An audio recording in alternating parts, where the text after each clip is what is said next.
Vous écoutez Sans détour, le podcast de Génilem, avec le soutien de notre parrain Bernet et Associés. Ici, vous trouverez des témoignages authentiques d'entrepreneurs suisses romands, des hommes et des femmes, qui, à un moment clé de leur parcours et parfois à répétition, ont choisi de faire les choses autrement. Ils et elles partagent sans détour leur expérience entrepreneuriale, leur vision du business et de la vie. Sans plus attendre et sans a priori, entrez donc avec nous dans le monde fascinant des entrepreneurs. Comment recruter et coordonner des équipes de dev quand on est en hypercroissance et que les compétences spécifiques sont plus que rares? Nous recevons aujourd'hui Nicolas Raymond, CTO de Swissborg, une plateforme qui permet aujourd'hui d'investir dans les crypto-monnaies, mais qui permettra à terme d'offrir une solution de wealth management pour tout type d'actifs, pour autant qu'ils soient tokenisés. Il nous raconte comment et pourquoi il doit recruter depuis Lausanne des ingénieurs dans toute l'Europe, quels sont les défis pour une entreprise en hypercroissance et ultra décentralisée, quels ont été les paris technologiques et quelle est leur vision de l'avenir. On parle management, blockchain, communauté, gestion de patrimoine et objectifs. Bonjour Nicolas, est-ce que tu peux te présenter? Oui, bien sûr. Alors voilà, je suis Nicolas, je suis le CTO de Swissborg. Swissborg, une société qui est active dans tout ce qui est crypto-monnaie. On est spécialisé autour de la gestion de fortune en crypto-monnaie. Et puis voilà, comme c'est dans le nom, c'est une société suisse. Et avant d'arriver chez Swissborg, quel est ton parcours? Donc j'ai commencé ma carrière il y a très longtemps à Singapour. Il y a plus d'une quinzaine d'années où j'ai travaillé dans la reconnaissance de visage. Ensuite, je suis parti dans la Silicon Valley, ce qui ne m'a pas vraiment particulièrement excité. J'étais très attiré par y aller là-bas parce que le mot Silicon Valley, puis c'est le rêve de tout ingénieur. Mais finalement, quand je suis arrivé sur place, je suis un peu changé d'avis. Puis je me suis rendu compte que la vie américaine, ce n'était pas exactement mon kiff. Et puis, c'est là où je suis arrivé à Genève. Et puis voilà, maintenant, ça fait un moment où je travaillais que dans des startups. Quand je suis arrivé en Suisse, j'ai travaillé sur la société Secutix pendant 7 ans. Et puis ensuite, j'ai commencé des startups plus à mon compte, InWin. Et puis ensuite, j'ai fait un passage assez court chez Proxy et BioWatch. Et puis voilà, c'était très intéressant, mais on était vers 2017 et puis c'était un peu le moment où je me suis dit que j'étais tombé assez tôt dans les crypto-monnaies. J'avais commencé en 2012-2013. Mais à l'époque, voilà, j'avais une vision d'ingénieur. Et puis pour moi, Bitcoin, c'était super, mais je n'avais jamais pensé que ça allait marcher en tant que monnaie. Et puis quand en 2017, les choses ont commencé à devenir vraiment plus sérieuses, je me suis dit, bon, il faut que je fasse quelque chose. Et puis voilà. Tu peux peut-être nous dire un peu qu'est-ce que tu fais chez Swissborg? Voilà, donc chez Swissborg, je suis le CTO, donc ça veut un peu dire l'homme à tout faire aussi quelque part. Maintenant, deux choses que je fais, c'est surtout être sûr que Swissborg est sur la bonne voie en termes de technologie, qu'on suit un peu tout ce qui se passe. Parce que finalement, quand on regarde tout ce qui est autour de la crypto, c'est très riche. Il y a énormément de choses qui se passent en même temps. Et donc, du coup, il s'agit un peu de démixer tout ce qui est bruit et signal et réussir à comprendre où va le marché, quelles sont les prochaines directions, quels sont les grands trucs.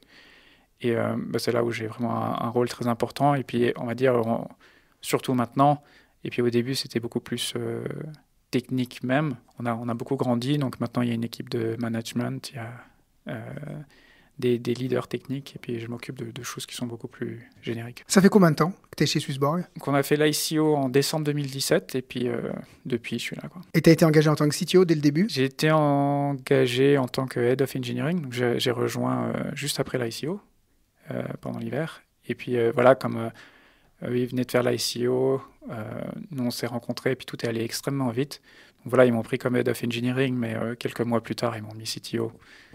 Et puis voilà, on s'est associés. Quand tu arrives, il y a combien de personnes qui font du dev? 0. Donc quand je suis arrivé, il n'y avait rien du tout. Il y avait l'ICO qui avait été un grand succès. Et puis derrière, il y avait un peu la transition où on s'est rendu compte qu'il y a eu énormément de promesses et puis il fallait tout délivrer.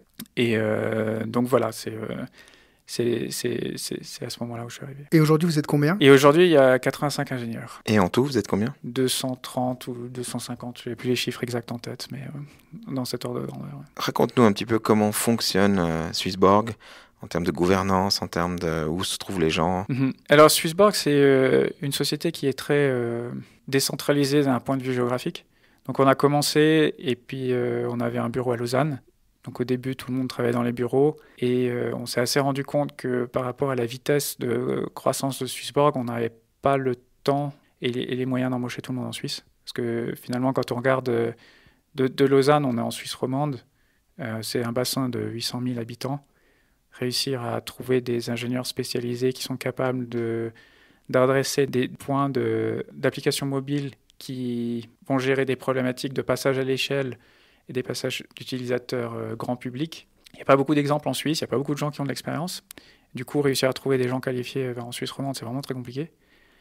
Et d'un autre côté, les crypto-monnaies, c'est un monde qui ne s'arrête jamais. On a été obligé de trouver des solutions et des raccourcis pour aller le plus vite possible. Et puis, on a commencé à embaucher des gens en remote.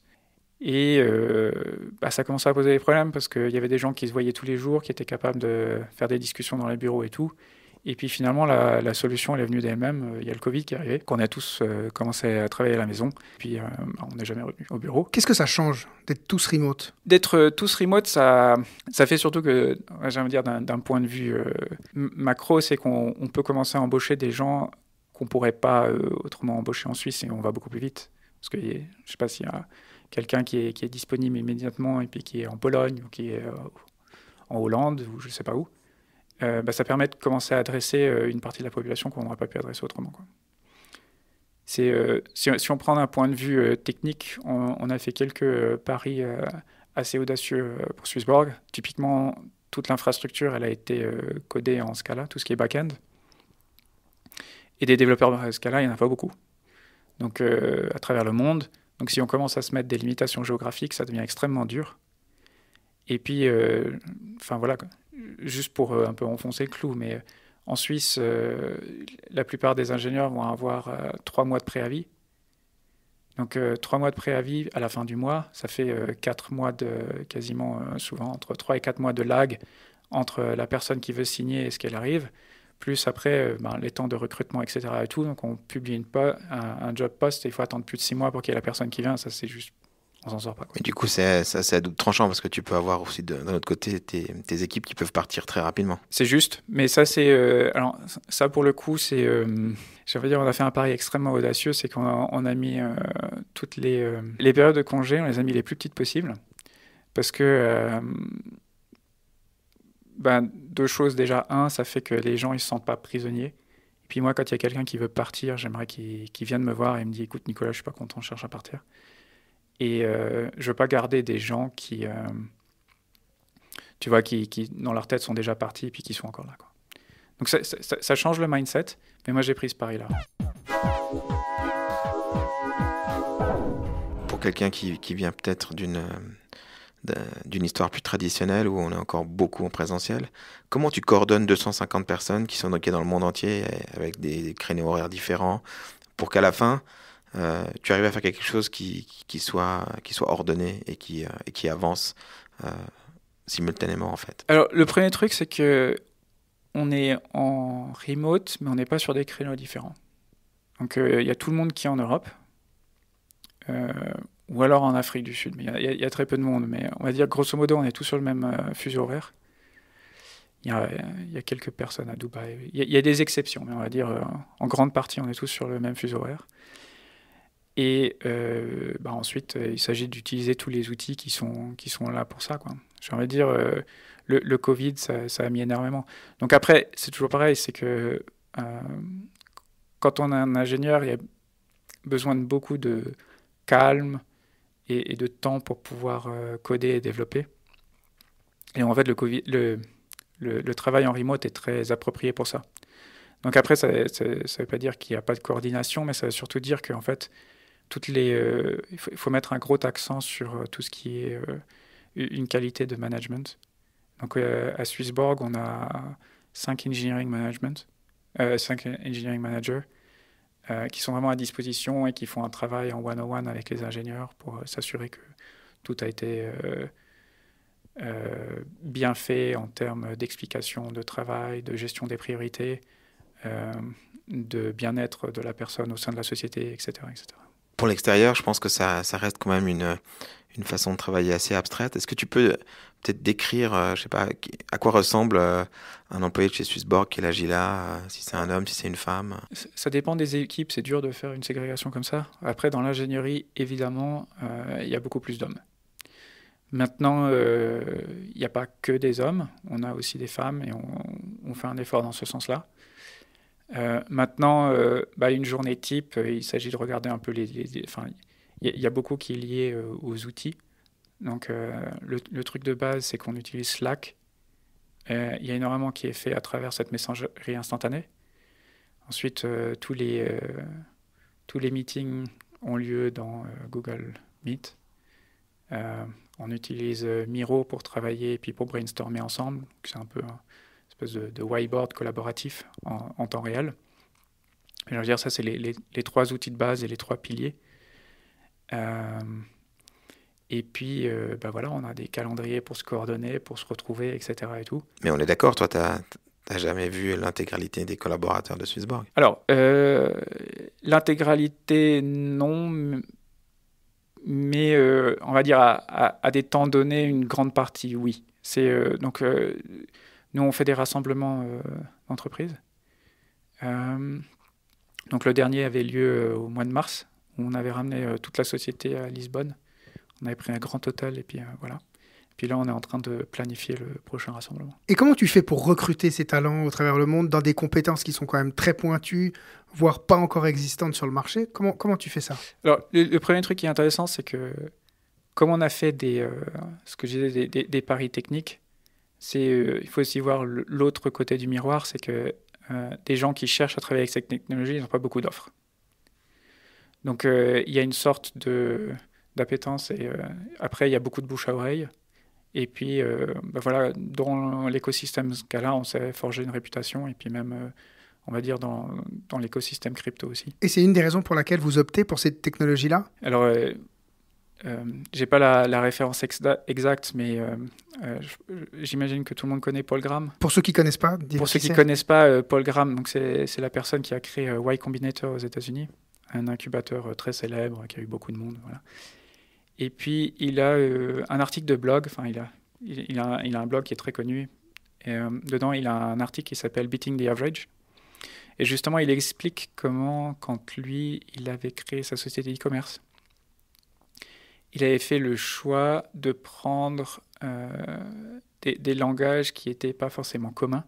Parce qu'il disait que si on faisait tous les trucs moyens, on tombait sur un résultat moyen. Et ça lui explique. Il disait aussi que, quand on prenait. Enfin, lui, l'exemple, c'est qu'il avait pris Lisp. Donc, il y a un langage très fonctionnel, très particulier, etc. Et il disait, s'il y avait un expert Lisp, du coup, il devenait sur ses radars. Et en entretien, quand lui, il avait à faire passer des gens qui étaient experts en Lisp, il avait peu de churn parce que on ne tombait pas dans Lisp par hasard. Et moi, j'ai un retour qui est complètement similaire. C'est que en entretien, il y a finalement de candidats qu'on ne prend pas. Parce que du coup, les annonces, vous les postez sur des job boards Alors, les annonces, on les poste sur LinkedIn. Mais voilà, on a un outil de gestion de tracking d'applications qui permet de poster sur pas mal de job boards. Puis oui, c'est comme ça que ça marche. Et ensuite, les entretiens, c'est toi qui les fais? Alors, on va dire jusqu'à 30 personnes dans l'équipe, c'est moi qui faisais tout. Et maintenant, on a une personne dédiée à tout ce qui est embauche pour l'ingénieur. Pour se rendre compte, c'est un profil RH ou c'est un profil ingénieur? C'est un profil RH. C'est un profil RH, mais la personne qui travaille chez nous, elle a trouvé dans tout ce qui était recrutement spécialisé sur la technologie Scala pendant longtemps. Et donc, elle a un réseau et elle nous aide beaucoup. On a l'impression, j'ai l'impression de l'extérieur qu'il y a eu quand même une phase d'accélération sur ces 12 derniers mois. Tu l'expliques comment? Alors, il y a une grosse phase d'accélération parce que on a agrandi l'équipe. Donc, on n'était que la moitié en termes d'engineering il y a moins de 12 mois. Et puis, on a fait une réorganisation, on va dire, des équipes. Alors, il n'y a rien de très secret. C'est en utilisant le modèle Spotify à base de squad et tribes, etc. Mais chacune des équipes, du coup, est très autonome et va s'occuper d'une fonctionnalité ou d'une partie particulière avec des objectifs définis de l'app, et ils sont autonomes. Donc du coup, on a une accélération qui est possible parce que c'est comme s'il y avait plusieurs startups au sein de Swissborg même. Donc ça fait moins de coordination, etc. Et ça marche? Ça marche très bien. C'est, on va dire, comme toute réorganisation, c'est toujours, ça vient avec son lot de difficultés et puis des moments un peu difficiles. Donc je pense qu'il y a vraiment eu 6 mois de transition où on voit que chaque nouvelle personne devait comprendre qui faisait quoi, quel était son rôle dans l'organisation, quel était l'objectif. Il y a eu cette période qui a été un peu compliquée. Et une fois qu'on a réussi à franchir ça, on a vu une accélération dramatique des résultats. Et vous avez franchi ça comment? C'est quoi? C'est des cahiers des charges partagés? C'est des OKR? Alors, exactement, on utilise des OKR. Mais après, je pense qu'il qui a été intéressant, c'était la démarche, parce qu'on a fait ça de manière très transparente. Et pour ceux qui ne savent pas ce que c'est que des OKR, tu peux juste décrire? Donc, les OKR, c'est un framework qui vient d'Intel à l'origine aux États-Unis, puis qui veut dire Objective Key Result. Et comme je disais, c'est comme si on avait plusieurs startups au sein de Swissborg. Et pour les coordonner, au lieu de leur dire tu fais ci, tu fais ça, en fait, ils sont responsabilisés et on donne des objectifs. Donc, on définit une stratégie globale. Et ensuite, chacune de ces squads a des objectifs particuliers. Ils sont libres et ils ont toute l'autonomie qu'il faut pour remplir ces objectifs. Et c'est elle-même qui fixe ces résultats à accomplir. Hein. Alors justement, les objectifs, on les fait ensemble afin que ça rentre dans la stratégie globale de la société. Et ensuite, c'est eux qui sont en charge de délivrer sur ça. Et donc ça, vous avez mis en place il y a à peu près une année? Il y a à peu près une année. Et puis, le résultat, il est très positif. Il y a des apprentissages particuliers par rapport à ça? Après, tout ce qui est autour du management, je pense que c'est toujours important d'avoir les idées de base, mais après, chacun fait sa popote, quoi. Et puis, ça dépend des gens qu'on a. Je ne pense pas qu'il y ait une solution magique, universelle, qui marchera pour tout le monde. Qui décide de mettre en application ce genre de stratégie? Donc, Swissborg, on est 6 partenaires. Et puis, c'est tous les 6 ensemble. C'est quelle fréquence à laquelle vous voyez? Ou vous parlez plutôt? 2 fois par semaine. On a tout le groupe qui est réuni et puis on fait un point sur l'organisation. Et la revue des objectifs? Mais ça, j'ai envie de dire, c'est vraiment sorti de... C'était un effort qui était un peu plus complet. On a vraiment fait une retreat où on a tout remis à plat, toute la stratégie de la société. On s'est dit, voilà, où c'est qu'on veut aller dans les prochains 10 ans, 5 ans. Et puis en fait, les 12 prochains mois, et on s'est mis des objectifs par rapport à ça. Et puis derrière, on a enchaîné. Ouais. Juste pour comprendre, en termes d'image, tu définirais comment le marché perçoit Swissborg? Ça, c'est c'est la question piège, ça. Je pense qu'il y a toujours un lien avec le marché. Donc, depuis le début de l'année, le marché des cryptos a eu une très, très forte correction. Donc, j'ai envie de dire, en ce moment, Swissborg est un peu moins visible. Et puis, on le sait de manière assez traditionnelle, quand ça marche, tout le monde veut venir, et puis quand ça marche pas, les gens ont peur. Maintenant, ce qu'on voit aussi, c'est que depuis septembre, on a une accélération du nombre de deposits et puis de différentes métriques au sein de Swissborg. Donc on voit que les choses sont aussi en train de changer, et puis que les gens ont vu que le marché a fortement corrigé. Il y a différentes sociétés qui ont fait des erreurs assez graves et qui maintenant sont 6 pieds sous terre. Mais ils voient que Swissborg, on a toujours été là, on a fait face aux différents défis qu'on a. On a été assez transparent sur tous les challenges qu'on avait. Et puis voilà.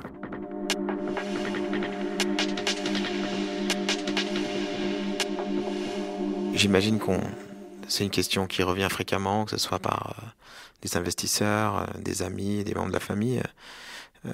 Quand on te dit Swissborg, ça me fait peur, qu'est-ce que tu leur dis? Je pense qu'il ne faut pas avoir peur, parce que déjà le premier truc qu'on peut regarder, c'est que comparé à beaucoup de sociétés, on est extrêmement basé autour de notre communauté. Et il y a une communauté Swissborg qui vit dans les réseaux sociaux, qui est toujours à disposition des gens pour comprendre ce que fait Swissborg et quelles sont nos valeurs. Et donc j'ai envie de dire, c'est déjà un peu le premier des challenges, c'est que dans la plupart des situations, quand on a à faire face à une marque, souvent on a soit le marketing, et puis sinon on n'a pas vraiment de point de contact.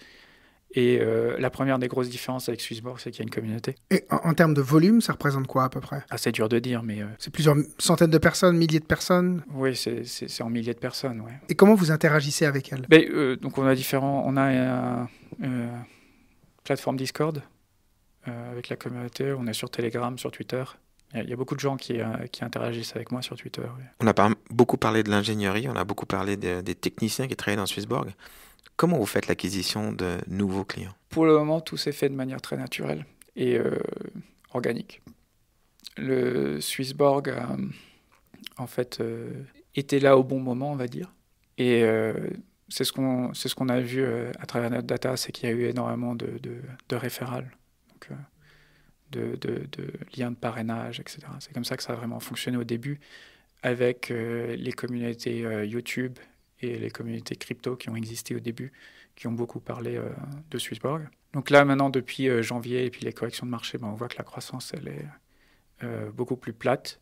Mais on est en train de travailler à différents modèles, de voir comment on peut continuer à faire croître la société. Est-ce qu'un jour on trouvera autre chose que les cryptos chez Swissborg? En fait, le truc qui est vraiment important de comprendre, c'est que pour le moment, on a des crypto-assets. Donc, tout le monde pense à Bitcoin, Ether, etc. Et le truc qui est vraiment important de comprendre, et puis de la vision Swissborg, c'est que nous, on pense qu'on a déjà depuis maintenant plusieurs mois, voire années, passé le point de non-retour par rapport à tout ce qui était blockchain. Et donc, la vision qu'on a à Swissborg, c'est qu'on va continuer d'onboarder différents use cases dans l'application, mais sur des rails crypto, enfin sur une infrastructure crypto ou blockchain. Par exemple, je ne dis pas que ça va se faire demain, mais un des trucs, une grosse tendance de fond qu'on est en train de voir et qu'on est en train de creuser également, c'est tout ce qui est crédit. En ce moment, il y a énormément de crédits qui commencent à être délivrés on-chain. Et on voit que si on est une PME en Suisse romande et qu'on va avoir accès du crédit facilement, c'est assez compliqué de passer par les banques. Et que en passant par une infrastructure crypto, on peut aller extrêmement vite et offrir du coup des crédits qui sont plus simples. Donc là, tu nous annonces que prochainement, on pourra faire des crédits chez Swissborg. C'est pas une annonce, il n'y a pas de prochainement, mais c'est sûr que c'est un truc qu'on regarde. Et à ceux qui te disent qu'ils aimeraient pouvoir ajouter à la plateforme... Alors, c'est pas prendre des crédits, hein, c'est juste, comme je disais, comme nous... mettre en relation. Comme nous, on est une plateforme de wealth management, l'idée, c'est de pouvoir sortir des taux d'intérêt, typiquement... Alors, j'ai envie de dire, c'est pas... un truc qui est pour bientôt, mais quelque chose qu'on est en train de creuser, qui est une question très simple, c'est, voilà, on est un Swissborger qui habite à Lausanne ou à Genève, et puis on se dit, moi, j'aimerais faire des investissements qui vont aider mon économie locale, et comment je peux mettre à disposition mon argent pour l'investir dans les PME suisses. Maintenant, ce que je voulais te demander, c'est quand quelqu'un te dit, est-ce que je peux amener ou j'aimerais amener sur la plateforme Swissborg d'autres assets, est-ce que c'est quelque chose qui te semble envisageable? Pas évidemment tout de suite, mais il va juste falloir que tu me précises un petit peu ce que tu as genre comme idée, comme autre asset par exemple. Celui qui veut consolider son compte, qu'il a plus traditionnel, on va dire, pas forcément son compte courant, mais des actions peut-être. Si on prend les actions, typiquement, comme elles sont à l'heure actuelle, non. Quand on les aura tokenisées, oui. Donc c'est toute ce changement en ramenant tout sur une infrastructure crypto qui va faire que ça va rentrer dans l'app. Ok, donc bientôt on pourra trader du Magic Tomato sur ta plateforme. C'est fort possible. Voilà, donc, c'est l'idée. C'est l'idée, c'est ça. C'est Magic Tomato pour le moment. Je crois qu'ils ont fait leur tokenisation et puis c'est dans les classifications de la FINMA, ça s'appelle un security token. Donc il y a tout un effort de régulation qui est autour de là, mais nous on est absolument convaincus que c'est quelque chose qui va venir. Et puis c'est à partir de ce moment-là où on pourra les retrouver dans l'app. Ouais. Security token, pour ceux qui ne savent pas ce que c'est. Ouais. Donc c'est juste les classifications des différents jetons qu'on peut trouver sur la blockchain par la FINMA. Et donc, il y a les tokens d'utilité, les tokens de paiement et les tokens qui sont une sécurité, je ne sais plus comment on dit en français. Bref. Et donc, voilà, donc c'est quelque chose comme des actions. C'est quand il y a un sous-jacent, c'est quand il y a quelque chose derrière le security. Hein. Mais ce qui permettrait, en fait, c'est ça, d'investir pour des gens qui sont juste sur la plateforme, sur des sociétés qui sont du coup locales, très concrètes, dans un système de blockchain. Voilà, c'est ça. Mais par exemple, dans Swissborg, il y a déjà de l'or. On peut déjà investir de l'or à travers la crypto. Il y a déjà des gens qui ont fait ça. Qui ont tokenisé des lingots Voilà, c'est exactement ça. Donc après, il y a différentes manières de le faire. Là, c'est une société américaine qui s'appelle Pax qui met ça à disposition. Et voilà. Est-ce que tu verrais d'autres assets qui pourraient d'un coup se retrouver sur la plateforme? On parle souvent maintenant justement aussi de tout ce qui est en lien avec le vin, avec les cigares, avec d'autres produits qu'on peut tokeniser d'une autre manière. Est-ce que ça te paraît vraisemblable ou pas? Ouais, après, c'est toujours, il y a un peu une question de liquidité et de taille, quoi. C'est quand on regarde tout ce qui est denrées périssables, c'est quand même assez compliqué de faire rentrer ça là-dedans et puis de le faire rentrer sur des... Maintenant, j'ai envie de dire, quand on fait de l'investissement, un élément qui est important, c'est de regarder tout ce qui est immobilier. Donc après, c'est toujours pareil, c'est que Swissborg, on est un wealth management platform et on est à la recherche d'autres sociétés qui vont nous aider à ramener ces différentes briques. On n'a pas l'ambition de réussir à tout faire. Et donc voilà, on est en discussion avec des sociétés aussi de comment est-ce qu'on peut tokeniser de l'immobilier dans différents pays et puis réussir à les proposer à l'investissement derrière.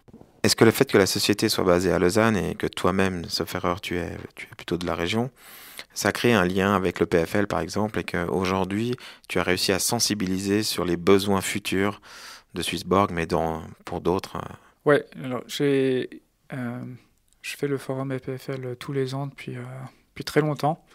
Donc je pense qu'il y a beaucoup d'étudiants de l'EPFL qui ont déjà vu mon visage ou qui ont eu l'occasion de discuter avec moi. Et puis au sein des équipes même, on prend des stagiaires de l'EPFL tous les ans. Donc ça c'est évident que voilà, ça a été un des vecteurs d'embauche et puis de croissance de Swissborg. Mais pas plus que ça. Mais pas plus que ça, parce que finalement, après, sur tout ce qui est recherche même autour de la crypto et de la blockchain, il y a peu de choses qui se passent. Alors après, nous, à l'EPFL, il y a le langage Scala qui a été inventé. Et nous, on a été un contributeur du Scala Center financièrement pour supporter cette initiative. Mais après, on travaille aussi avec d'autres universités qui sont beaucoup plus centrées sur la blockchain. C'est un sujet qui revient souvent, la Suisse et son innovation, sa capacité à rester dans les leaders par rapport à ça. Est-ce que toi, tu as une idée ou disons, tu as quelque chose qui te dysfonctionne et sur lequel, par exemple, tu aimerais nous dire quelque chose? Je peux... Alors, j'ouvre la parenthèse et puis... Oui, parenthèse un peu grognon, comme ça. Typiquement, voilà, Swissborg, on est une société qui a beaucoup bénéficié de Scala, parce que enfin, comme j'en ai parlé avant, c'est un langage qui nous a permis de croître facilement et de bien marcher. Et comme je disais, c'est un langage qui a été inventé par le PFL. Maintenant, chose qui est assez surprenante et que je trouve qui est vraiment dysfonctionnelle, c'est que la Confédération n'utilise pas ce langage et il n'y a aucune administration en Suisse, à ma connaissance, alors peut-être il y a des exceptions, mais en tout cas je ne les connais pas, utilise Scala et paye des gros chèques à des sociétés américaines comme Oracle, qui ont des produits proches. Puis ça, je trouve ça assez bizarre. Alors que de l'autre côté, si on regarde, Twitter, c'est la plateforme qui a explosé grâce à Scala. Et puis, depuis, il y a énormément de startups américaines du monde Silicon Valley qui ont utilisé ce langage pour grossir, LinkedIn, Pinterest, etc. etc. Et de l'autre côté, nous, en Suisse, c'est un langage qu'on n'utilise quasiment pas. Et je trouve ça vraiment dommage que nos impôts vont payer une technologie de recherche qui, à la fin, se traduit par la Confédération et les moyens publics qui vont aller sourcer une autre technologie aux États-Unis. Aujourd'hui, peut-être qu'est-ce qui est différenciant chez Swissborg par rapport à les autres plateformes qu'on connaît? Ouais. Alors, un des trucs qui est clé, c'est qu'à Swissborg, on a énormément investi dans la technologie et les différentes briques qu'on offre elles sont toutes maîtrisées et on possède l'IP et la technologie même. Donc on peut faire la comparaison avec d'autres plateformes, comme par exemple Celsius, qui était une société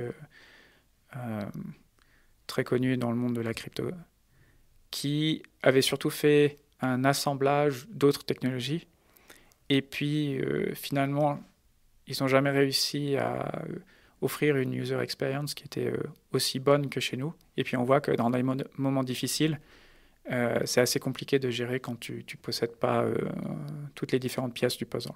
Moi, aujourd'hui, je me base aussi sur ce que les jeunes disent. J'ai un enfant de 20 ans et qui me parle évidemment de crypto, qui me parle d'investissement. On a l'impression quand même que l'accessibilité pour un jeune à ce marché, elle devient très très forte. Qu'est-ce qu'il va faire qui va choisir Swissborg plutôt que de le faire sur sa carte Revolut ou qui va le faire sur une autre plateforme plus classique? Comme ça, je pense que